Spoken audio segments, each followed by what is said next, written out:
Selamat datang ke channel Cik Genas. Sebab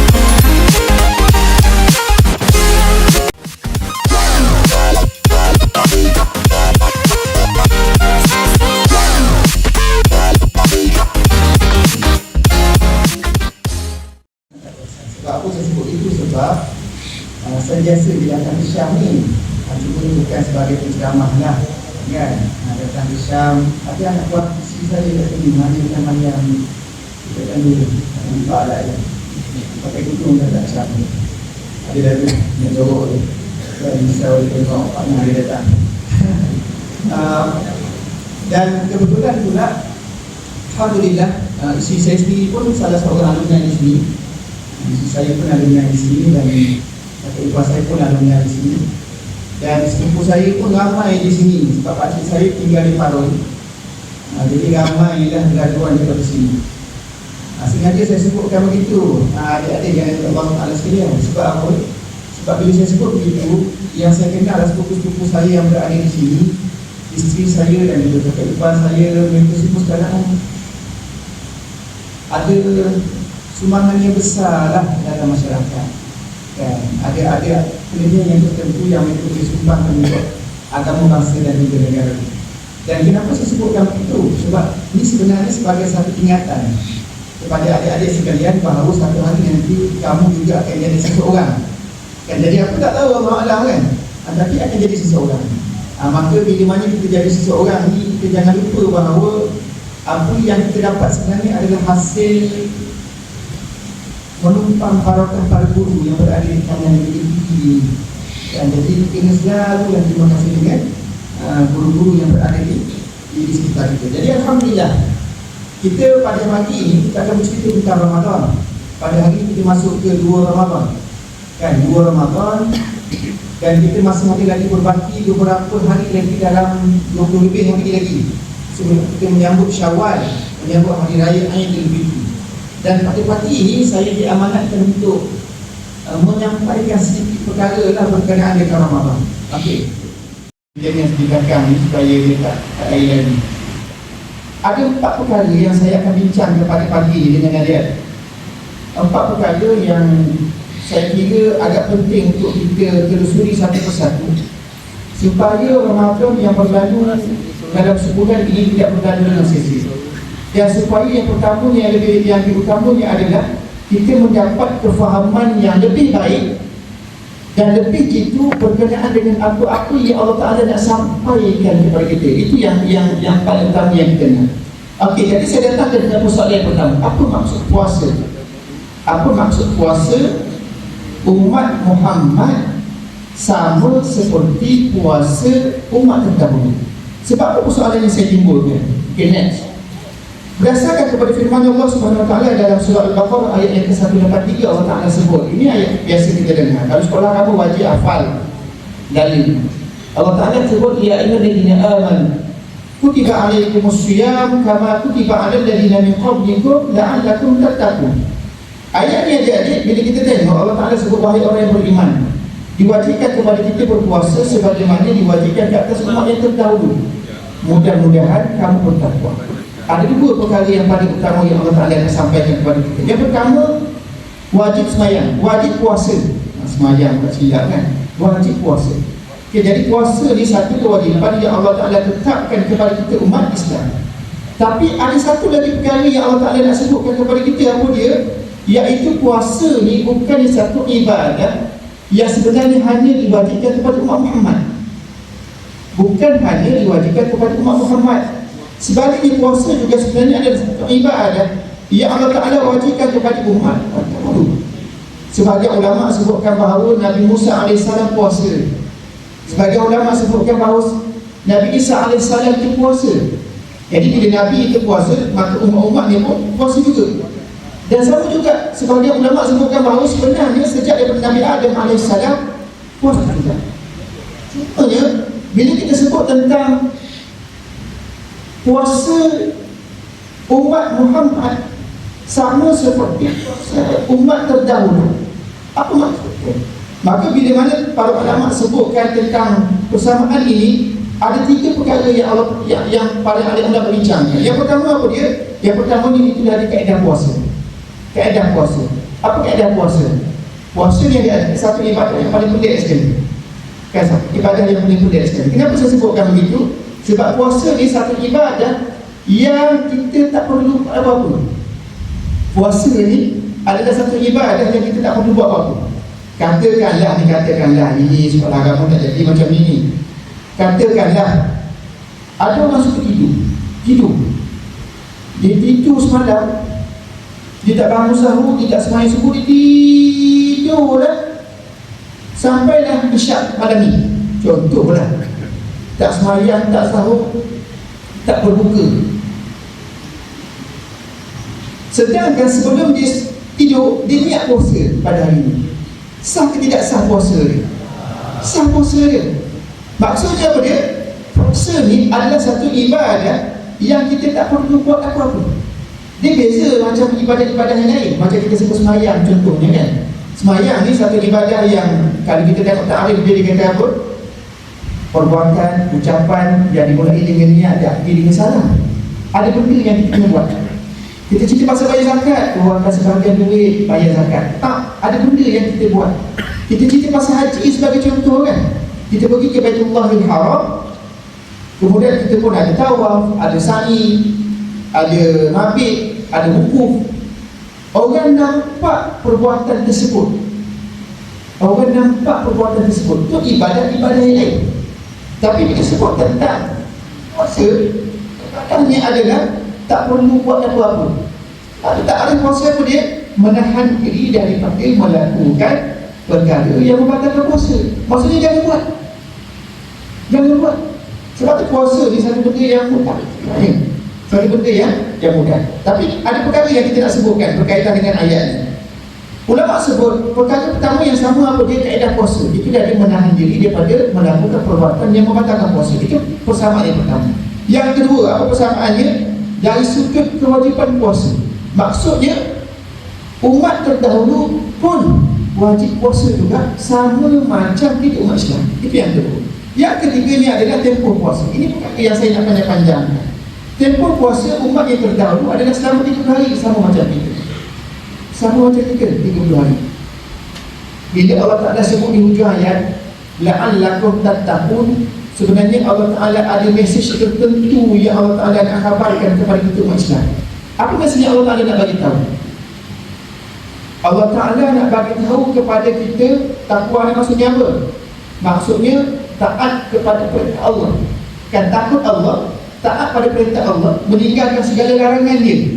Itu maksud takwa. Kan jadi kenapa Allah Ta'ala sebut la'allakum tattaqun? Sebab Allah Ta'ala nak beritahu yang pertama, yang puasa itu wajib. Kalau tinggal puasa, maka kamu tidak lagi bertakwa. Itu pertama. Itu zahir kita nampak terang. Tapi di sana ada mesej yang tersirat yang Allah Ta'ala nak beritahu kepada kita. Apa dia? Iaitulah dia terkait dengan Allah Ta'ala sebut sama macam puasa umat terdahulu. Apa dia? Umat terdahulu puasanya 30 hari. Bila umat terdahulu puasa 30 hari? Di bulan Ramadan. Sama macam kita. Tapi mereka ni memandai-mandai. Apa yang mereka memandai-mandai? Sebahagian daripada mereka kata tak cukup lagi 30 hari, kita tambah lagi 10 hari. Maka tambah lagi 10 hari. Jadi puasa 40 hari. Seorang pula pendeta dia ni sakit, nazar kepada Allah SWT, ya Allah, kalaulah aku sihat, aku nak tambah lagi puasa 10 hari lagi. Akhirnya puasa jadi 50 hari. Bila puasa pula 50 hari, tak larat pula buat pada bulan Ramadan. Sebab bulan Ramadan ni bulan yang panas. Apa mereka buat? Mereka alih, tak buat puasa pada bulan Ramadan, buat puasa 50 hari pada bulan-bulan yang lain. Maka apa yang mereka telah lakukan? Mereka telah langgar garis panduan yang Allah Ta'ala telah tetapkan untuk mereka. Sebab tu adik-adik, kalau kita tengok dalam Islam, contoh kita mengajar kita bahawa puasa ni dia ada pembatas. Dia ada pembatas. Apa pembatas kepada puasa kita Ramadan? Sebelum daripada datang di satu Ramadan, kita ada satu hari dinamakan hari Syak. 2 hari lepas. 2 hari lepas adalah hari Syak. Apa maksud hari Syak? Hari Syak ini adalah satu hari sebelum dan satu hari ataupun 2 hari sebelum datangnya Ramadan. Itu hari Syak. Dan hari Syak ini kalau ikut fiqh, hanya adik-adik tingkatan 2 belajar kan, fiqh kan, puasa kan, tingkatan 2 baru masuk kan, tak sempat lagi belajar. Tingkatan 3, mana tingkatan 3? Ada belajar, tak ada belajar. Tak ada tipu saya sebab kita apa saya buat. Tak ada tipu saya sebab kita pergi Islam tingkatan 1, 2, 3 itu saya buat. Saya boleh bayar kat mana, pergi mana tentang Yaumul Syak ni, hari Syak ni kan. Jadi diharamkan puasa. Hari Syak ini adalah hari diharamkan kita berpuasa. Sebab apa? Untuk memisahkan di antara satu hari yang boleh makan minum dengan satu hari yang tak boleh makan minum. Itu yang Syak. Kemudian itu di awal, di ujung pula sama juga. Selepas daripada 29 Ramadan, 30 Ramadan, tidak ada satu lagi hari yang diharamkan puasa. Apa dia? Yaumul Aid, hari raya. Dan 1 Syawal adalah hari diharamkan puasa. Sebab apa? Dalam fiqh Islam dia ada begitu. Kenapa dalam hukum hakam agama kita ada begitu? Sebab Allah Ta'ala nak bagi tahu kepada kita, aku dah wajibkan kamu puasa 29-30 hari pada bulan Ramadan. Jangan menambah-nambah seperti mana yang berlaku kepada kaum yang terdahulu. Ya, akhirnya apa yang berlaku? Mereka ni tak mampu lagi nak berpuasa. Last jadi, mereka ubah lagi puasa mereka jadi apa? Puasa boleh minum air, puasa boleh minum susu, puasa tak boleh makan daging, jadi boleh makan sayur-sayuran sahaja. Diubah, ikut suka dia. Jadi apa yang berlaku? Mereka tidak lagi bertakwa. Adik-adik kena ingat, dalam bab ibadah, kaedah sebut al-aslu fil ibadah at-tawaqquf al-haram. Asal hukum bagi satu perkara ibadah itu adalah haram. Maka sembahyang itu hukumnya haram, puasa itu hukumnya haram, zakat itu hukumnya haram. Kalau ada rangka dua, dia kata kita ustaz dia kata haram. Tak, nak bahas dalam bab kaedah hari tadi. Asalnya haram sehingga ada dalil yang menjadikan sembahyang itu wajib, sehingga ada dalil yang menjadikan puasa wajib. Maka dalil ini menjadikan puasa itu wajib. Berapa lama? 30 hari. Jangan lembat. Dia tak boleh nak masuk dalam bab logik. Dalam ini. Sebab apa? Contoh, kita kata pagi tadi kita sembahyang subuh. Kita sembahyang subuh. Sembahyang subuh ni berapa rakaat adik-adik? Ini budak pasti kita boleh jawab kan? 2 rakaat kan? Nanti kita nak sembahyang zuhur, kalau wanita sembahyang zuhur yang Jumaat, perempuan lelaki pergi sembahyang Jumaat 2 rakaat.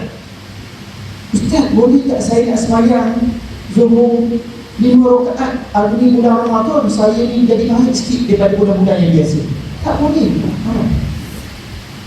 Walaupun logik akal kita kata 5 itu lebih baik daripada 4. Logik akal kata 5 lebih baik daripada 4. Tapi tak boleh. Sebab bab ibadah ni asal hukumnya haram, melainkan ada dalil yang sahih daripada Quran ataupun daripada hadis yang menyatakan ataupun mengubah hukum haram itu menjadi hukum-hukum yang lain. Itu dalam bab ibadah. Ada tak boleh nak memandai-mandai. Kan, sebab tu bila sebut tentang puasa 30 hari pada bulan Ramadan, tipu kalau kita kata kita ni tak mampu.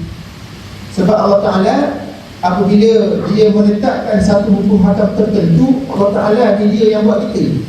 Nah, dia yang buat kita. Dia tahu batas kemampuan kita. Dan Allah Ta'ala ni bila dia mewajibkan kepada manusia ni, dia pegang kepada tidak ada satu kaedah. Apa kaedah dia? Yuridullahu bikumul yusra wa la yuridu bikumul usra. Allah Ta'ala nakkan kepada manusia ni yang mudah-mudah, bukan nak yang susah-susah. Allah Ta'ala nakkan kepada manusia ni perkara yang mampu dilakukan. Allah Ta'ala tak wajibkan satu benda yang kita ni tak mampu lakukan. Sebab tu bila kata puasa 30 hari, maka dia exceed 30 hari. Tak boleh kita nak menambah-nambah dan tak boleh kita nak kurang-kurangkan. Mesti kita tetap dengan kaedah asal yang ditetapkan kepada kita. Sama juga kita bermula daripada subuh hingga ke maghrib pun sama juga. Maka kita tak boleh nak menambah-nambah ataupun tak boleh nak mengurang-urangkan ibadah puasa tersebut. Okey, baik. Next. Itu kita yang pertama tentang puasa. Nak bagi soalan dulu ke ni? Boleh? Bagi soalan dulu. Kata Ustazah. Ustazah suruh apa? Silap pilih dengan soalan. Saya bagi satu soalan. Siapa boleh jawab angkat tangan? Jawab dari tempat dia je lah. Okey?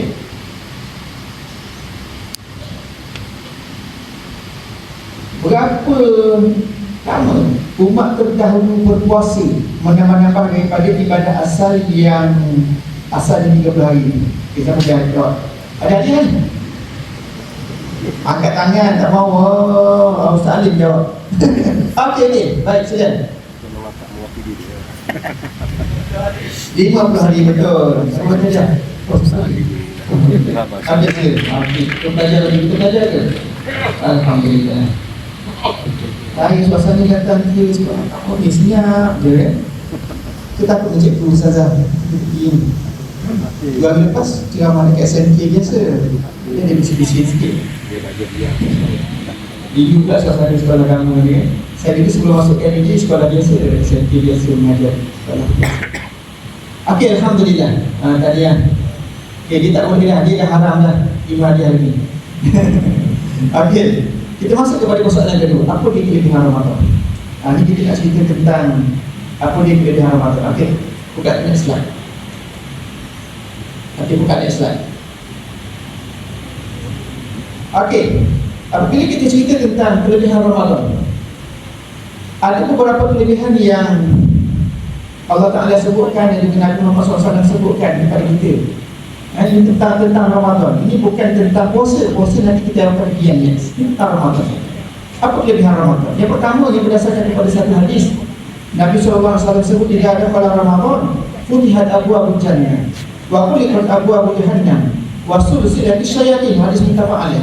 Nabi sebut apa dia? Apabila masuknya bulan Ramadan, maka pintu syurga akan dibuka, pintu neraka ditutup dan syaitan akan dibelenggu. Ini hadis yang biasa kita dengar lah. Saya ingat kalau sekolah Syam, kalau tak hafal ni boleh naik kaki tujuh nabut kan? Hadis pun pendek-pendek je kan? Hadis satu hadis yang biasa. Silap tak terima lagi. Okey? Jadi kata Al-Qadiriyah dia sebut, dia kata hadis ni boleh difahami dengan dua bentuk. Bentuk yang pertama adalah kita faham melalui Zuhir Nas. Apa Zuhir Nas? Zuhir Nas bagi tahu bahawa kelebihan Ramadan adalah pintu syurga itu dibuka, pintu neraka itu ditutup dan syaitan semua dibelenggu. Maksudnya masuk ke Ramadan, pintu syurga semua buka kan? Bermula maghrib 2 hari lepas terus dibuka sebelum kita sembahyang tarawih yang pertama tu kan? Pintu neraka itu pun ditutup dan syaitan semuanya dibelenggu. Itu Zuhir Nas yang kita nampak di Islam kan? Dan kaedah yang kedua, kita boleh tengok berdasarkan kepada takwilan. Boleh takwil, boleh tafsir apa maksud hadis ini. Maka kata ulama tentang pintu syurga yang dibuka, antaranya mengatakan bahawa banyaknya pahala pada bulan Ramadan. Maka pahala yang ada pada bulan Ramadan ini mesti direbut. Tak boleh nak dibiarkan dibazirkan begitu saja. Dia tak habis. Sebab Allah Ta'ala yang luas. Maka pintu syurga ini apabila dibuka dengan maksud bahawa pahala ni banyak, maka kita tak boleh rebut. Cuma kita perlu ambil. Di masalahnya apa dia? Apabila tak perlu rebut ni, orang tak nak ambil. Orang suka rebut. Kalau benda tu sikit, maka orang akan berebut. Bila benda tu banyak, seolah-olah hanya macam kita ni seolah-olah ni macam tak hargai benda yang mudah dapat ni. Itu masalah kita. Itu masalah kita. Itu yang pertama. Maksudnya banyak ni pada bulan Ramadan. Yang kedua ni adalah kiasan. Ulama kata kiasan kepada amal kebaikan yang akan banyak dilakukan pada bulan Ramadan. Memang adik-adik tengok, siapa-siapa dah kalau sebut pasal datang bulan Ramadan, dia macam automatik jadi baik. Kalau yang baik jadi pertama baik, yang kurang baik jadi baik, yang tak tutup aurat jadi tutup aurat. Kalau saya di sekolah harian biasa macam tu, kita tak boleh paksa pelajar ni tak tutup aurat. Tak boleh kan? Tak boleh. Kalau pelajar perempuan datang tak pakai tudung, kita kena terima dia seada ni kan? Tak boleh. Mesti kita kena terima seada ni. Jadi bila datang di Ramadan, tak pula pakai tudung, dia jadi automatik jadi baik kan? Dia automatik jadi baik. Jadi kalau ini amal kebaikan yang akan dilakukan pada bulan Ramadan menyebabkan menjadi satu kiasan kepada kita bahawa itulah dia yang dimaksudkan dengan pintu syurga ditutup. Baik, itu satu. Yang keduanya tentang pintu neraka ditutup. Sebaliknya yang berlaku, Apa maksud pintu neraka ditutup? Yang pertama nak cerita pasal banyaknya pengampunan dosa pada bulan Ramadan.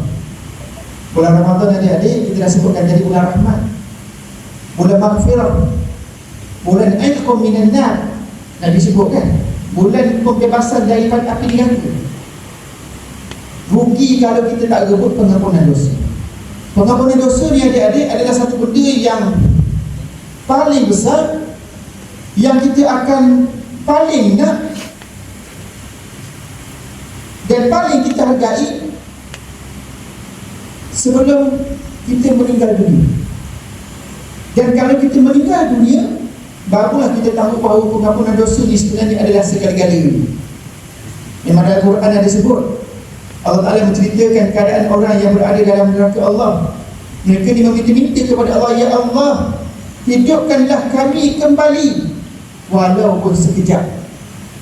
Ya Allah, hidupkanlah kami kembali walaupun sekejap. Maka kalau kamu hidupkan kami kembali walaupun sekejap, nescaya kami akan istighfar banyak-banyak. Sebab apa? Nilai istighfar itu satu nilai yang cukup besar, yang sangat penting, yang sangat kita nak dapatkan. Sehingga kan para ahli ulama sebut, para ahli ulama dia kata apa? Ni kaedah minimal orang Islam. Apa kaedah minimalnya? Tak nak buat baik tak apa, jangan buat jahat. Tak nak buat baik tak apa, jangan buat jahat. Sebab apa? Sebab kalau kita buat baik, dia mengangkat darjat. Mengangkat darjat tu kan? Kita ni daripada orang biasa duduk setinggan mungkin lah kan, di syurga Allah Ta'ala duduk di setinggan. Bila kita buat baik banyak, kita bertambah lagi martabat lain. Martabat yang paling elok dalam syurga kat mana? Perkampungan Al-Anbiya wa Rusul, Nabi-Nabi dan juga para Rasul. Itu perkampungan elok dalam syurga. Maka kita ni nak masuk golongan tu memang tak dapat dah. Nak masuk golongan tu tak dapat dah. Kita ni orang biasa. Allah Ta'ala dah tutup pintu Nabi dan juga Rasul ni dengan hati Nabi Muhammad SAW. Maka apa yang boleh kita buat? Masuk kumpulan solihun, siddiqun, masuk kumpulan syuhada. Kita boleh masuk untuk duduk hampir dengan kumpulan elit ni kan? Itu cerita pasal buat baik. Tapi kalau kita cerita pasal buat jahat, dia menentukan kedudukan kita dalam neraka Allah. Maka makin jahat kita, makin banyak dosa kita, makin ke bawahlah kita dalam neraka Allah. Walaiyazubillah. Jadi adik-adik, kalaulah katakanlah kita ni buat baik tak ada, katalah kita paling malas dah ni, buat baik tak ada, tapi buat jahat pun tak ada, maka Allah Ta'ala menjanjikan bahawa orang yang buat jahat ini Allah Ta'ala akan balas dengan seksa di akhir neraka. Kalaulah kita ni tak ada buat jahat, maka apakah sebab untuk Allah Ta'ala masukkan kita ke dalam neraka? Tak ada kan? Tak ada sebab dah Allah Ta'ala nak letakkan kita dalam neraka. Maka kalau kita tak masuk dalam neraka, maka kita dimasukkan ke mana? Siapa boleh jawab? Kita masukkan ke mana? Jangan jadi wasif bi abd pula. Kan? Faham Mu'tazilah kan? Wasif bi abd kan? Dia kata kalau tak masuk neraka, tak masuk syurga, duduk tengah-tengah kata dia. Itu fahaman yang salah. Fahaman kita ahli sunnah wal jamaah, kita berpegang bahawa kalau tak masuk neraka, masuk syurga. Duduk setinggal lah, syurga yang penting kan? Jadi sebab tu ulama sebut, tak nak masuk, tak nak buat baik tak apa, yang penting jangan buat jahat. Jangan buat jahat. Sebab apa? Jahat itu dah menentukan kita masuk ke dalam, menyebabkan kita ni tergelincir ke dalam neraka Allah. Jadi ada pengampunan dosa ni patut kita rebut. Orang yang mati, apabila orang yang hidup menziarahi mereka, mereka tidak mengharapkan apa-apa dah. Malaikat istighfar untuk mereka. Sebab tu kalau kita tengok contoh dalam sembahyang jenazah, dalam sembahyang jenazah ni, kita tak baca doa lain dah sebenarnya. Kita baca doa minta ampun je. Allah maghfir lahu warhamhu wa'afihi wa'fu anhu. Allah maghfir lahu warhamhu wa'afihi wa'fu anhu. Itu je kita baca. Ya Allah, ampunkanlah dia, ampunkanlah dia, ampunkanlah dia, maafkanlah dia, ampunkanlah dia, maafkanlah dia. Itu je doa yang kita baca apabila kita dapat tahu berita sesuatu kematian. Maka minta ampun. Maka sama juga bila kita sebut tentang dalam konteks Ramadan, Aisyah, dia Ditanya kepada Nabi Muhammad SAW, "Ya Rasulullah," dia kata, "kalau aku jumpa dengan Lailatul Qadar, aku nak ucap apa? Aku nak ucap apa? Nak cakap apa?" Dan Aisyah, dia pandai, dia tak tanya pasal ibadah apa. Sebab kalau Nabi kata semayang, dia perempuan, semayang ni ada waktu tak boleh buat. Kalau Nabi kata mengaji, ada waktu tak boleh buat. Jadi disebut apa benda yang aku boleh ucap, zikir boleh buat. Maka Nabi ajar apa dia? Nabi ajar, "Allahumma innaka afuwun tuhibbul afwa fa'fu anni." Ya Allah, Engkau lah Maha Pengampun, lagi suka mengampunkan, maka ampunkanlah aku. Kan, jadi kena ambil manfaat pada bulan Ramadan. Dalam keadaan pintu neraka tertutup, pengampunan dosa dilakukan secara besar-besaran untuk kita dapatkan pengampunan dosa sebanyak mungkin daripada Allah. Memang Nabi sebut, kullu bani Adam khata'. Anak Adam ni tak ada siapa yang sempurna, suci daripada dosa. Semuanya ada dosa. Dan ada siapa berani kata sini dia tak berdosa? Dan tak ada siapa berani cakap. Dan semuanya ada dosa. Dan semuanya ada dosa. Dan saya pun ada dosa. Cuma ulama sebut nasib baik dosa ni tak berbau. Kalau dosa ni berbau, nescaya tak ada siapa nak dekat dengan kita. Kan? Maka kita semua berdosa. Tapi Nabi sebut di hujung hadis, Nabi kata apa? Wa khairul khata'in, sebaik-baik orang yang berdosa ataupun melakukan kesalahan adalah siapa dia? At-tawwabun, orang yang bertaubat. Kan, jadi taubat kena banyak lakukan pada bulan Ramadan. Mudah-mudahan mengambil iktibar daripada ditutup pintu neraka. Okey, itu yang kedua. Yang ketiga tentang dibelenggu pada syaitan. Ini pun adalah orang sebut, bila dah dibelenggu syaitan ni, kenapa ada lagi buat jahat kan? Dengan tu lah kan. Maka dibahaskan perkara tersebut. Antaranya oleh Al-Imam Al-Qurtubi mengatakan bahawa sebenarnya bila sebut tentang syaitan dibelenggu adalah menceritakan tentang situasi pada bulan Ramadan di mana maksiat ni akan berkurangan.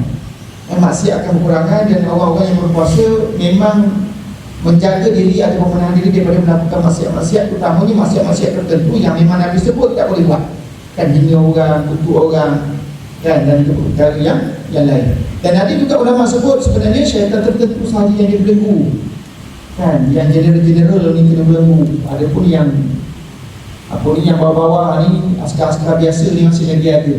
Maka mereka ni masih lagi berperanan untuk bisikkan kepada kita untuk melakukan keburukan-keburukan. Maka ada lagi. Dan ada juga ulama sebut yang ketiga, pandangan mengatakan bahawa sebenarnya memang semua syaitan dibelenggu. Tinggal lagi ada faktor lain sebenarnya yang mempengaruhi kita untuk terus melakukan keburukan. Apa dia? Antaranya kawan-kawan.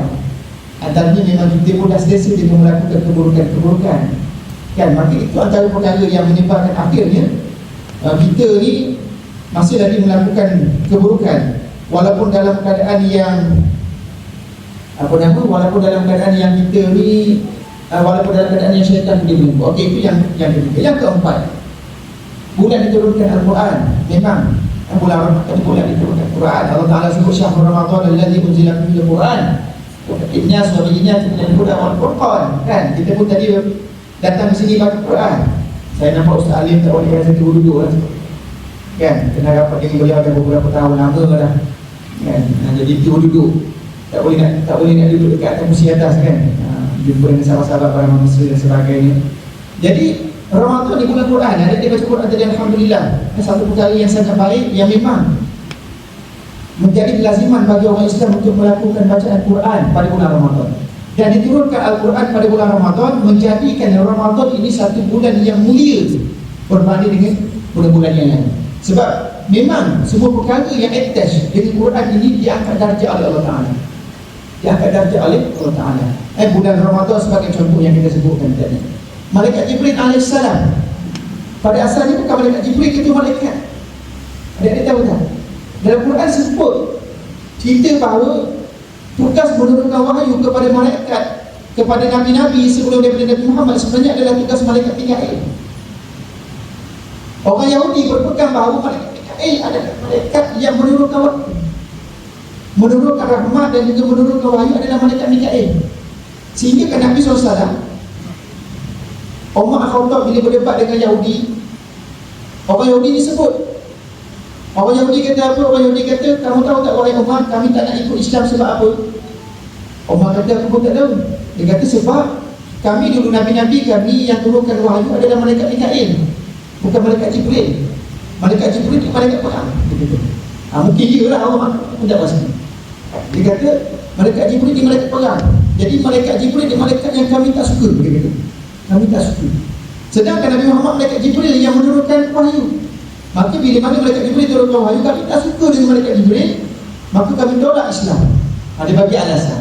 Bila Sayyidina Umar sebut kepada Nabi, Nabi kata apa? Nabi kata dua ayat Quran bagi tahu malaikat Jibril berada di kanan, malaikat Mikail berada di kiri. Memusuhi yang kanan sama macam memusuhi yang kiri.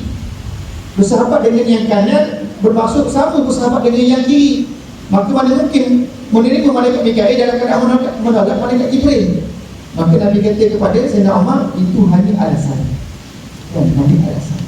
Jadi malaikat Jibril ini ketika Nabi Muhammad SAW diputuskan sebagai malaikat Jibril lah yang ditugaskan untuk menurunkan wahyu. Allah SWT sudah berminta kepada Nabi Muhammad SAW. Jadi menyebabkan malaikat Jibril ini Allah Ta'ala angkat martabat dia menjadi ketua. Dan maka sama juga macam kita umat Muhammad menjadi umat akhir zaman yang Allah Ta'ala angkat darjat kita berbanding umat-umat terdahulu dia kerana Al-Quran. Maka sama juga macam Ramadan. Apabila Allah Ta'ala turunkan wahyu yang pertama pada bulan Ramadan, kita ada 17 Ramadan, hari nuzul Quran, kan? Hari nuzul Quran maksudnya ikut Bismillahirrahmanirrahim itu diturunkan pada 17 Ramadan. Itu pandangan rasmi kerajaan kita, walaupun di sana ada pandangan yang lain. Tapi itu pegangan rasmi Jabatan Mufti di seluruh Indonesia. Maka itulah hari yang kita raihkan, menunjukkan bahawa Ramadan kerana turunnya Al-Quran. Itu yang seterusnya. Yang kemudian adanya malam Al-Qadar. Kan adik-adik tahulah 10 malam terakhir nak kerja Al-Qadar. Al-Qadar ini adalah satu malam yang lebih baik daripada satu bulan. Kenapa dinamakan Al-Qadar? Para ahli ulama bincang kenapa dinamakan sebagai Al-Qadar. Maka ada ulama katakan bahawa dinamakan Al-Qadar kerana pada malam tersebut langit jadi sempit. Langit jadi sempit. Sebab apa? Ramai langit turun ke langit bumi. Maka mereka ni, para malaikat ni bila mana turun ke langit bumi, mereka ni mencari-cari siapa di antara manusia ni yang melakukan kebaikan. Maka mereka pun nak bersama melakukan kebaikan. Mereka nak berbisikkan kepada manusia untuk melakukan kebaikan. Mereka beristighfar untuk orang-orang yang melakukan kebaikan. Maka jadi sempit dan dunia. Itu yang pertama. Antaranya juga disebutkan bahawa malam Al-Qadar ini adalah malam di mana ditetapkan Qada Qadar. Ini seperti pandangan yang disebutkan oleh Mujahid. Dan ada lagi beberapa pandangan yang lain yang pastinya malam Al-Qadar ini mempunyai 1001 rahmat kebaikan, menyamai 1000 bulan.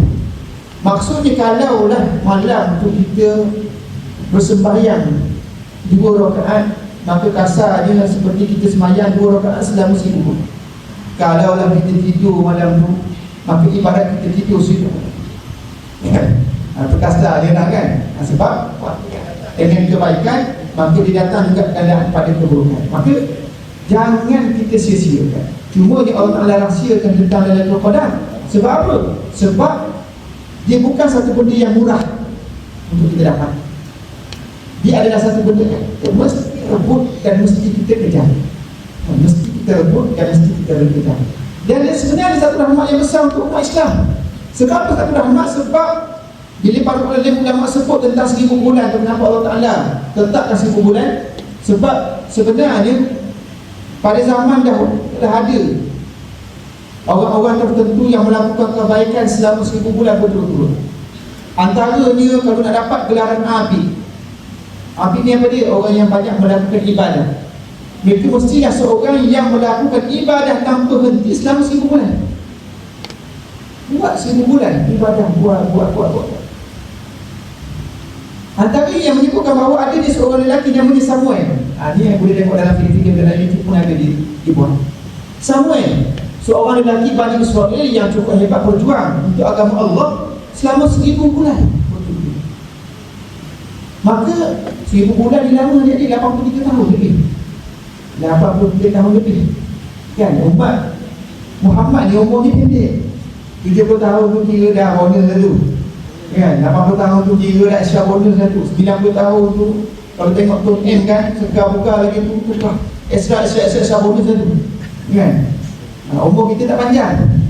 Sebab tu nak dapat 83 tahun tu bukan mudah dibanding dengan orang-orang yang lebih tahun daripada kita. Maka bila mana sebut 1 bulan tu nak rebut 1 malam sahaja, maka kita mendapat fadilat dia tersebut. Itu antara kelebihan yang berlaku pada bulan Ramadan. Sama juga macam bulan penghapusan dosa. Kan man qama Ramadan imanan wa ihtisaban ghufira lahu ma taqaddama min dhanbi.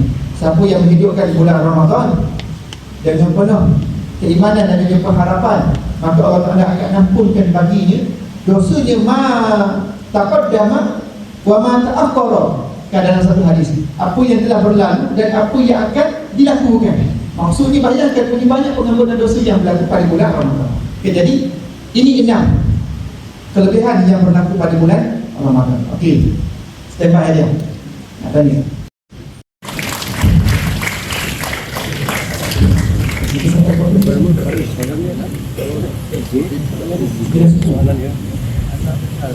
Tak boleh bagi setiap Ustaz. Okey, alhamdulillah. Kita masuk next. Soalan yang ketiga. Apa kelebihan puasa? Okey, next. Apa kelebihan puasa? Okay, saya cukup dalam 5 minit ini. Yang pertama, puasa untuk Allah. Puasa untuk Allah dasarkan kepada satu hadis Nabi SAW sebut. Dia kata, qala Allah azza wa jalla, kullu amali ibni adam lahu illa siyam fa innahu li wa ana ajzi. Allah Taala berfirman di hadis kursi faham kan? Okay? Allah Taala berfirman, setiap amalan anak Adam itu adalah baginya, bagi manusia itu sendiri. Maksudnya kita sembahyang itu untuk kita bayar zakat itu untuk kita bertuhan untuk kita. Melainkan Allah Taala sebut illa siyam, kecuali puasa. Fa innahu li wa ana ajzi. Dan puasa itu untuk Allah dan Allah Taala lah yang akan membalasnya. Sehingga kan para ahli ulama membahaskan apa maksud puasa untuk Allah. Apa maksud puasa untuk Allah? Hadis ini biasa kita dengar. Tapi apa dia maksud puasa untuk Allah? Dan ini satu jangan dibahaskan. Jadi di sana ada beberapa pandangan. Yang pertamanya ada ulama sebutkan puasa untuk Allah kerana pada puasa ini tidak ada unsur riya. Nabi sebut dalam satu hadis yang lain, laisa fi siyam riya'un. Tidak ada pada puasa itu riya. Sebab puasa tak ada riya, macam kita sebutkan tadi lah. Puasa ni orang tak payah buat apa-apa. Jadi kalau dia bagi tahu orang, baru orang tahu dia puasa. Kalau ibadah lain, orang nampak dia puasa ni tak, dia tak payah buat apa-apa. Kan, dia kena orang tanya ataupun dia cakap, barulah orang tahu yang dia sedang berpuasa. Dan sebab tu ada banyaklah perkara-perkara lain yang sama macam puasa. Kan contohnya ada, kalau sekarang ni sebut pasal apa, IM tau. Cikgu perempuan tahu lah IM ni. Kan, cikgu lagi haram sampai waktu test je lah dia cari kan. Cikgu perempuan dia tahu IM ni. Kan dia puasa untuk kesihatan kan.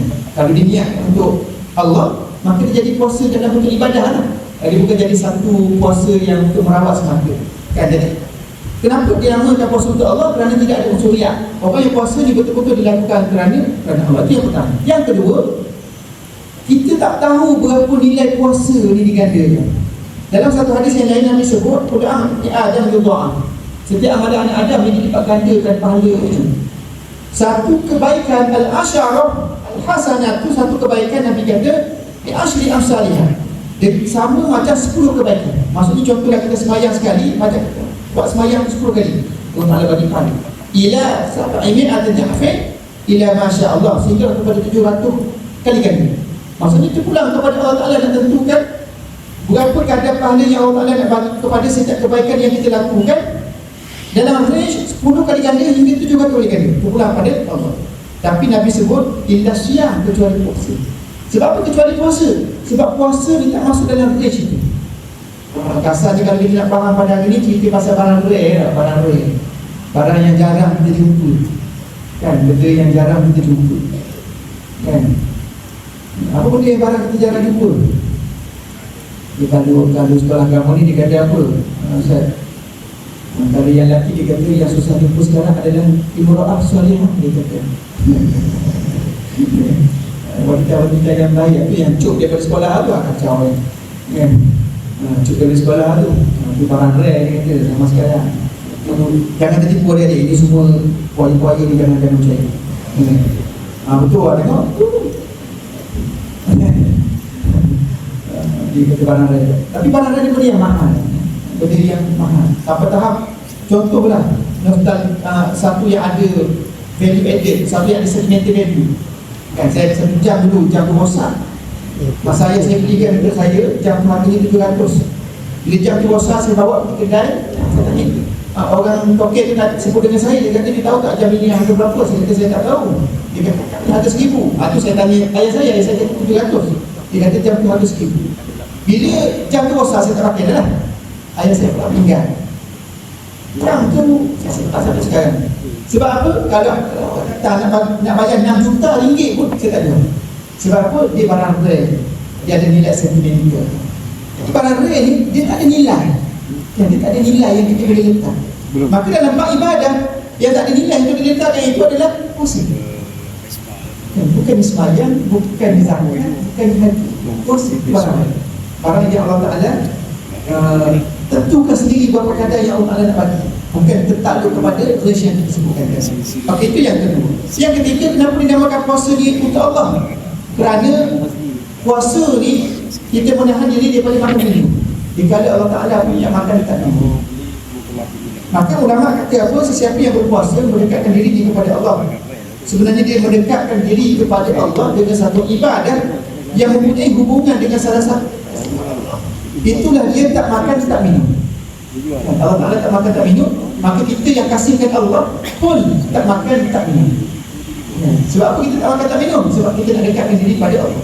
Macam ni lah nak gaya kan, kita mesti nak sama-sama juga. Pada dalam satu sama standard, baju sama segala kan. Kalau ada kekasih pun sama, siap pakat tu. Kalau yang aku toko kan, awak pakai baju PBSM hari ni kan, pakai baju pengekap. Okay, saya pun nak pakai baju pengekap. Sebab apa nak sama? Padahal ramai lagi pakai baju pengekap kan, tapi nak sama. Sebab apa? Sebab kita kasih dia, kita nak dekat dengan dia. Maka Allah Ta'ala pun sama, kita nak kasih dengan dia. Dan Allah Ta'ala memang tak makan tak minum, tidak berhajatkan kepada makanan dan keminum. Maka kita sebagai manusia melakukan satu ibadah untuk kita dekatkan diri kita dengan Allah dengan cara melakukan satu benda yang Allah Ta'ala ada sifatnya itu. Itulah kita makan sebagai kasih kepada Allah. Itu yang seterusnya. Dan satu lagi perkara yang saya nak sebutkan di sini tentang puasa untuk Allah adalah ulama sebut tentang apa hadis yang nak disebut itu dia amalin kafar wasquri wa dia amal itu akan jadi penebus dosa, tapi puasa adalah untuk aku dan aku dah yang akan membalasnya. Apa maksud dia? Ibnu Uyainah disebut, dia kata hari kiamat kelak bila kita berada di Al-Mizan, Al-Misab, amalan kita diletakkan di Al-Mizan, yang baik letak satu tempat, yang buruk letak satu tempat. Maka apabila yang ditimbang, yang buruk ini dia akan menyeimbangi yang baik ini. Maka Allah Ta'ala akan ambil yang buruk, keluarkan daripada timbangan, dan ambil juga yang baik, keluarkan sebagai penebus dosa kan. Ambil yang buruk, ambil yang baik sebagai penebus dosa. Sehinggalah katakanlah semua amalan baik kita dah diambil untuk tebus dosa yang kita lakukan, kecuali yang tiga hanyalah puasa. Maka apa yang Allah Ta'ala akan buat? Allah Ta'ala kata wasawmu li wa ana ajzi. Puasa ni adalah untuk aku, maka tak perlu jadi penebus dosa. Dosa ni aku hapuskan semuanya, tanpa perlu diambil pahala kebaikan puasa yang kita lakukan. Nampak? Dia lah puasa untuk Allah ni. Selama ni kita puasa untuk Allah tak. Itu yang pertama. Orang pertama ni 10 boleh ke? Okey. Ar-Rayyan, syurga. Memang Nabi Muhammad SAW sebut kan, inna fil jannati baban yuqalu lahu Ar-Rayyan. Satu syurga, satu bab dinamakan sebagai Ar-Rayyan, yang orang lain tak boleh masuk melainkan as-shalimun, orang-orang yang berpuasa. Bahkan kalau ada dah orang yang cenekeh, bila mana pintu syurga tu sebut, ini disebutkan dalam hadis, mana dia ayat as-shalimun, di mana orang berpuasa, maka bangun orang puasa masuk dalam pintu Ar-Rayyan, syurga Allah. Tiba-tiba ada orang yang tak puasa bangun, nak masuk dalam syurga Allah melalui Ar-Rayyan, pintu tu pak tutup automatik. Ini disebutkan dalam hadis. Kita tak bagi orang lain yang tak puasa untuk masuk ke dalam syurga melalui pintu akhirnya. Jadi satu pintu yang khas untuk orang yang berpuasa. Okey, kemudian puasa sebagai perisai. Asyiyamu junnah, unik. Asyiyamu junnah. Puasa itu adalah perisai. Jadi apa maksud puasa itu sebagai perisai? Maksudnya adalah apabila kita melakukan puasa, maka dia akan menjadi penahan kepada diri kita. Tak dia melakukan satu perkara yang mudah. Itu dia jadi penahan, itu jadi perisai itu. Kan, maka puasa ini akan sentiasa melakukan kebaikan demi kebaikan. Okey, next. Seterusnya kita sebut juga tentang haruman mulut orang yang berpuasa. Walladzi nafsi biyadihi, kan, demi zat yang mana jiwa berada dalam tangannya, sesungguhnya bau mulut orang yang sedang berpuasa itu adalah lebih wangi di sisi Allah daripada bau minyak kasturi. Hadis ni besar sangat perbincangan dia tentang oleh para ahli ulama. Saya sebut hadis ni, saya rasa hadis ni saja sudah cukup untuk bagi kita semangat untuk berpuasa. Sebab apa? Yang pertamanya ulama bincang tentang bau mulut. Kan, esok bangun sahur jangan gosok gigi. Kan? Lepas tu kempus dekat kawan, tengok kawan kata macam mana kan. Mesti bau busuk lah. Kita pun tengok Allah. Kan? Memang bau biru. Kan? Memang bau mulut semua orang busuk kan. Tapi kenapa Allah Ta'ala sebut begitu? Nabi sebutkan begitu. Maka di sini para ulama bincang, antaranya mengatakan bahawa yang wangi itu di sisi malaikat. Maka bila malaikat ni dia dapat bau wangi mulut, dia tahu ni orang yang berpuasa, maka dia suka nak dekat, menyebabkan dia akan sentiasa kita buat baik, di mana kita boleh melakukan keburukan dan istighfar tu. Itu satu pandangan. Pandangan yang kedua, yang bau mulut wangi ni adalah di akhirat, bukannya di dunia. Itu pandangan yang kedua. Pandangan yang ketiga adalah bau mulut orang yang berpuasa ini adalah lebih baik, lebih besar pahalanya berbanding dengan bau minyak wangi orang yang nak pergi ke majlis zikir, nak pergi ke majlis sembahyang dan sebagainya. Jadi itu pandangan yang ketiga. Tapi satu perkara yang ulama sebut tentang hadis ni, apa dia? Iaitulah dia, Nabi sebut bau mulut orang yang sedang berpuasa atyab, lebih wangi.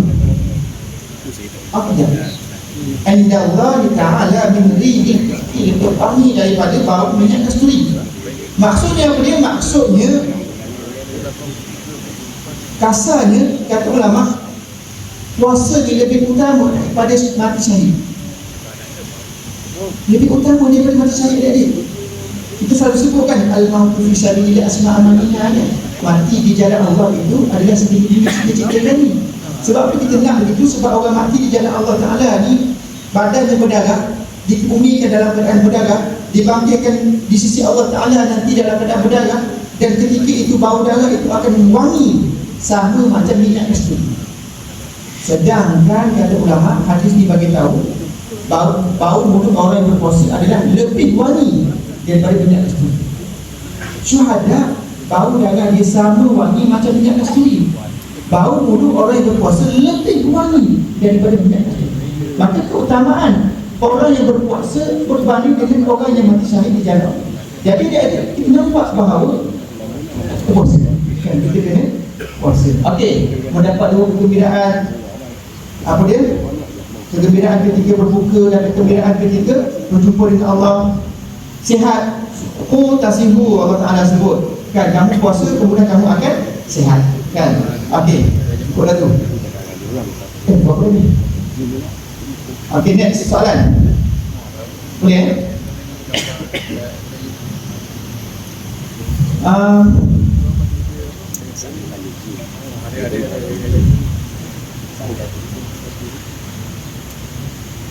Bagi satu maksud puasa untuk Allah.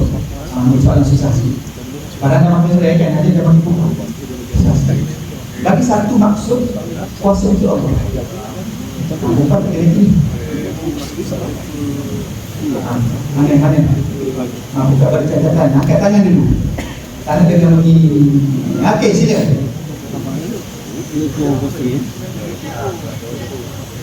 Apa maksud tidak makan dan tidak minum? Apa kaitan dengan Allah?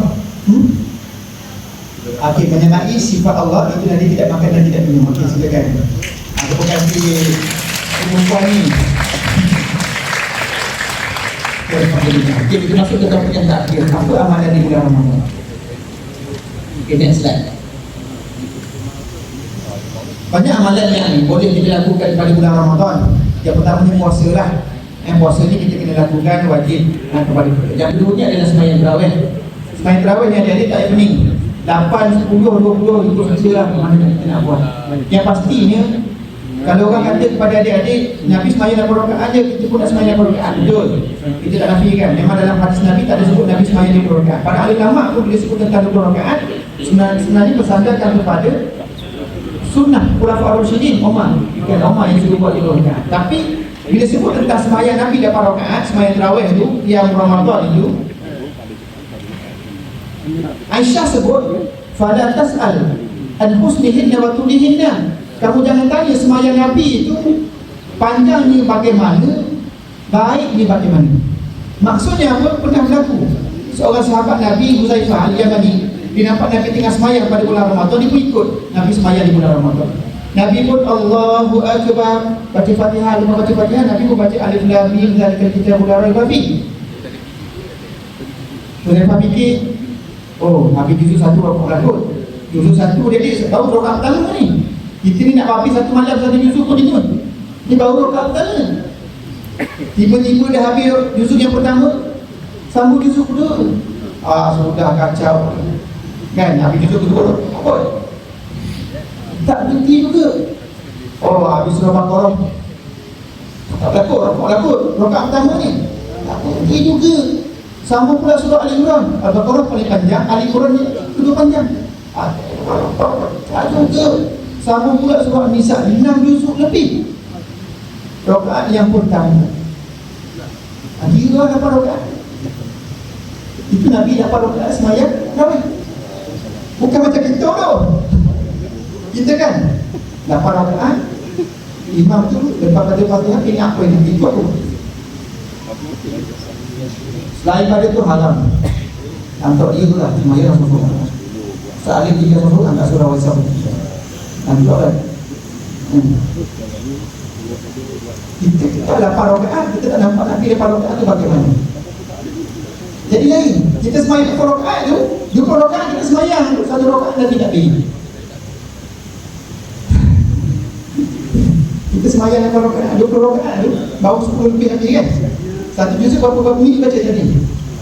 Dalam 40 minit lah lebih kurang, dia setengah jam dengan orang baca lagi. 40 minit 6 juzuk kira lah. Buat tu 40 minit. Kalau habis setengah jam kan, pertama je baru jenuh. Itu 8 rakaat Nabi tu sampai subuh. Jadi jauh dia. Jadi itu sembahyang tarawih. Kemudian kami daripada melakukan kemungkaran, lewatkan sahur. Okay? Sahur tu lewatkan. Dan istighfar ketika sahur. Apa maksud istighfar? Sebab dalam Quran Allah Ta'ala sebut wabil ashari hum yastaghfirun. Pada waktu sahur mereka ni istighfar. Ataupun dalam ayat Quran Allah Ta'ala sebut yang lain wal mustaghfirin bil ashar, dan orang-orang yang beristighfar pada waktu sahur.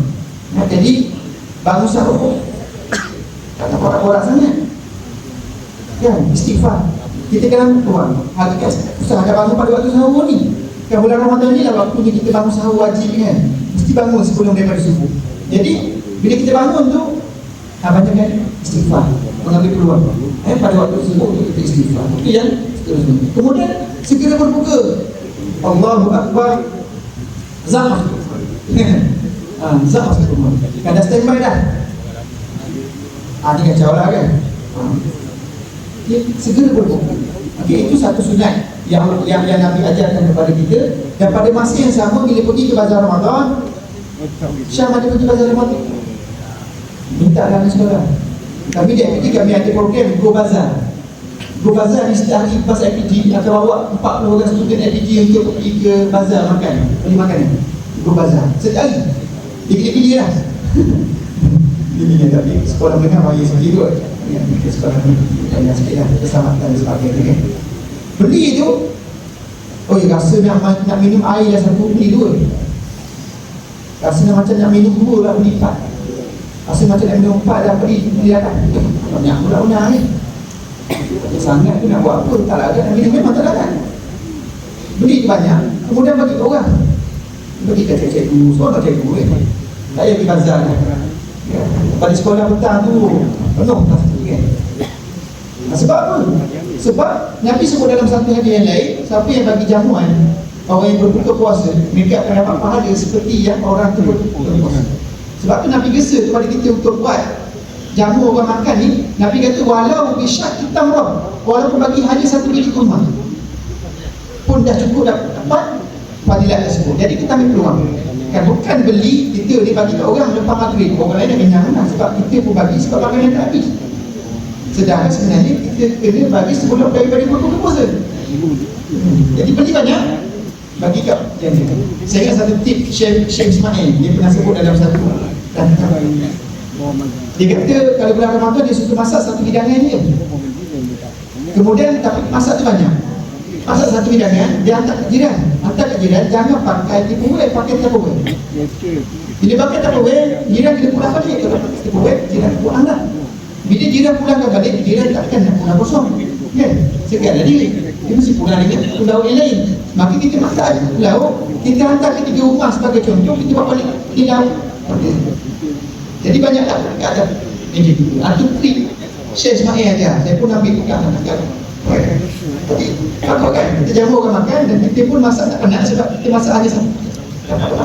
Kita pun dapat pelbagai ibadah yang diberikan oleh orang lain. Jadi itu amalan dulu-dulu sebenarnya sangat lancar. Sekarang ini kita kena hidupkan balik amalan ini sebab itu adalah satu sunnah yang Nabi ajarkan kepada kita. Okey. Kemudian baca Quran kita buat tadi kan. Nabi SAW memang baginda bila datang di Ramadan, Nabi ini memang akan bertalaqi dengan malaikat Jibril setiap malam. Kalau guru Quran Nabi ada malaikat Jibril kan, memang baca. Kemudian iktikaf 10 malam terakhir terutama ni saya nak berada di satu tempat mengajar di Kuala Lumpur. Dibuat macam mana? Dibuat program iktikaf selama 2 minggu.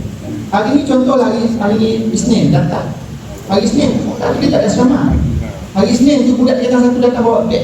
Jadi tak masuk kelas, dia masuk surau. Buatlah program macam-macam dalam surau tu. Dan malam tu dia tidur. Dia tidur di surau sekolah. Pagi esok dia balik sekolah, dia pergi ke kelas. Dia kata tunggu pula datang bawa beg. Dia bergiling. Jadi kan setiap hari 5 hari sampai 3 kali minggu. Kan dapat 3 kali minggu dan dibuat 2 minggu perkara tersebut. Jadi setiap hari pada hari sekolah tu surau sekolah pun benda ni. Yang tu satu aktiviti lah. Kamu lagi mudah sebenarnya sebab dia asrama. Jadi cuma nak ambil yang pelajar yang luar untuk sama iktikaf di masjid dan juga di surau sekolah kita kan.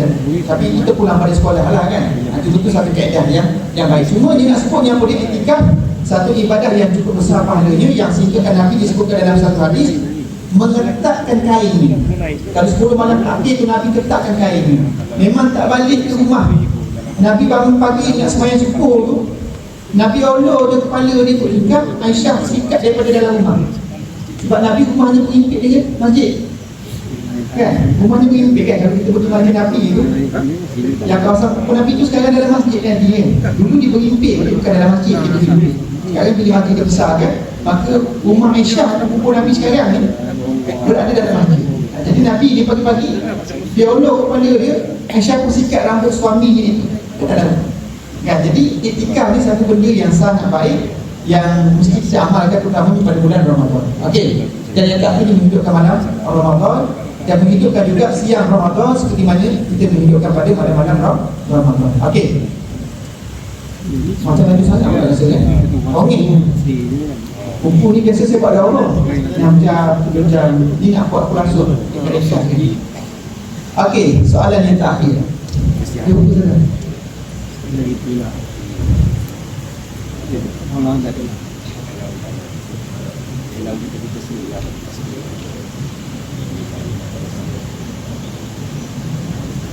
Apa surah yang Nabi baca dalam rakaat pertama solat tarawih ketika bersama dengan Jemaah yang angkat tangan.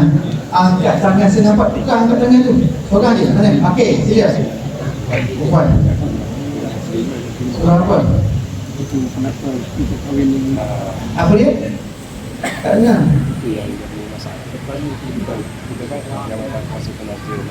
Al-Baqarah sampai surah An-Nisa dia kata. Semua okey, betul.